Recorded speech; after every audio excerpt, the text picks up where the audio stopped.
I think, of many tribes, over 500 native tribes in America, that the Seminoles are a tribe that people are of interest.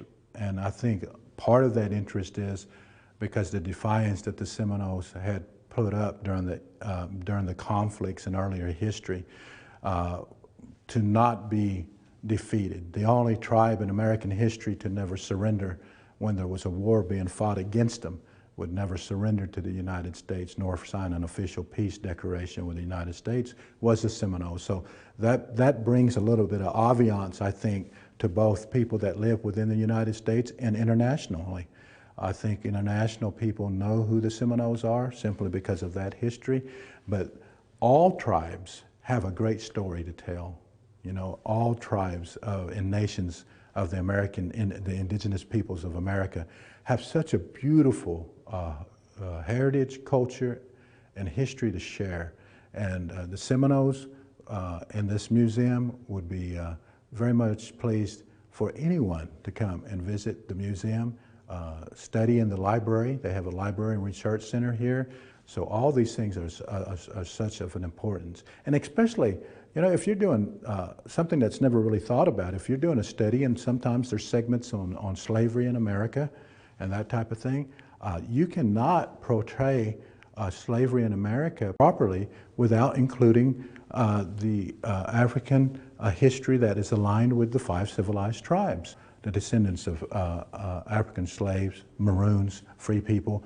And that's something that the Seminoles still have today. We still have descendants of those people that came from Florida that were not Indian by blood. They were of African descent, but joined in the fight of freedom, that are still a part of the tribe today. They still sit on the tribal council. They are still citizens of the Seminole Nation since right after the Civil War. Emancipation Proclamation didn't take place in the Indian Territory.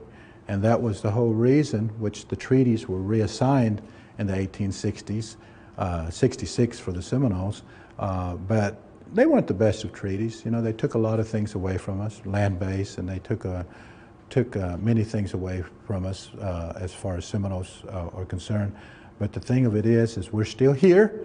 The Seminole tribe of Florida, down in Florida, which is our brothers and our brethren, and we are the descendants of the ancestors that were brought as prisoners of war to the West.